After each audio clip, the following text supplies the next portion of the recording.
पाणी मां ककर कीअं थियनि था जो मींहुं वसे थो। ककर क्लाउड्स पाणी जे लखियुनि पितकड़नि फुड़नि जा ठहियल हूंदा आहिनि। कॾहिं कॾहिं उहे मींहुं कणा ड्रॉपलेट्स वसाइनि था। कॾहिं बर्फ़ जा ज़रड़ा। केॾो न अजीब लॻे थो त इहो पाणी ओचितो ई आसमान में ज़ाहिर थिए थो, जॾहिं त असां उन खे आसमान ॾांहुं वेंदे ॾिसो ई नथा। पर यादि रखो, जीअं त असां का शइ ॾिसी नथा सघूं त उनजो मतिलबु हरगिज़ इहो न आहे त उहे का बि शइ वजूद नथी रखे। कॾहिं कॾहिं पाणी ॾिसण में न ईंदो आहे, बेशक वहंदड़ पाणी न। असां जेको पाणी पीऊं था उहे ॾिसी सघूं था। उहो पाणी जेको ठोस बर्फ़ थी चुको आहे उनखे ॾिसण बि आसानु आहे। पाणी जी उहा सूरत तव्हां नथा ॾिसी सघो जॾहिं पाणी गैस जी सूरत में हूंदो आहे। ईअं ई थिए थो जॾहिं पाणी जा पितकड़ा फुड़ा, जिन खे पाणी जा मालिक्यूल सॾिजे थो, वहंदड़ पाणी या सख़्तु बर्फ़ में हिक ॿिए सां चंबिड़ियल हुजण बदिरां हवा में अलॻि अलॻि नमूने उॾामनि था।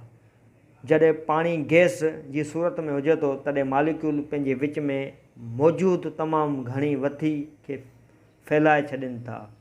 जीअं त सभु मालिक्यूल एतिरा त नंढड़ा थियनि था जो असां उन्हनि खे ॾिसी नथा सघूं। तंहिं करे पाणी जॾहिं गैस जी सूरत में हूंदो आहे तॾहिं इहो ॾिसण में नथो अचे।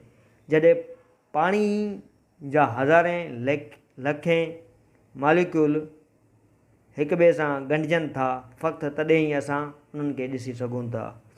ईअं ई थिए थो जॾहिं हिकु ककर आसमान में ठहे थो,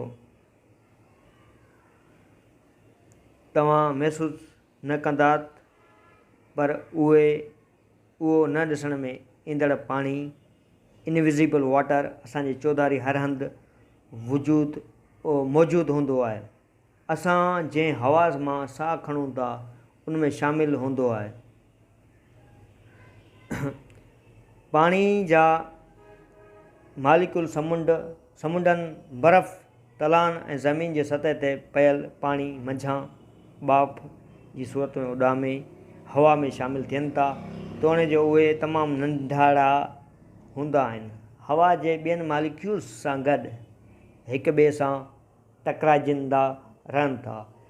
जेतिरी हवा गर्म हूंदी ओतिरा वधीक पाणी जा मालिक्यूल मथे खणंदा ऐं तेज़ी सां उॾामण लॻंदा।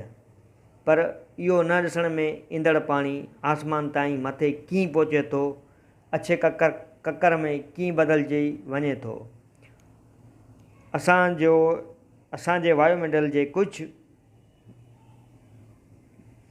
कुझु मेलनि में हवा गोल घुमंदड़ हूंदी आहे ऐं खोड़ सारनि तरीक़नि सां ज़मीन जे वेझे वारी हवा आसमान ॾांहुं खॼी सघे थी।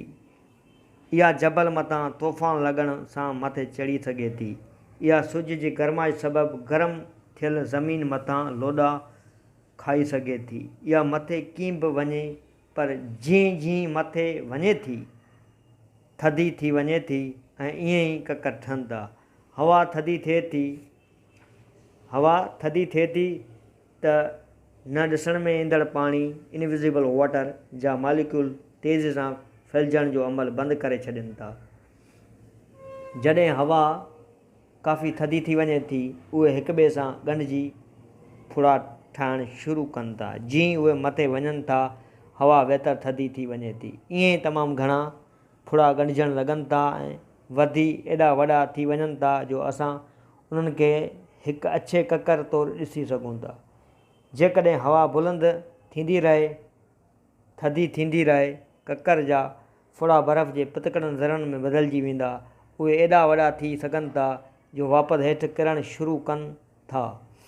पोइ मींहं जा बर्फ़ थी धरती ते किरनि था।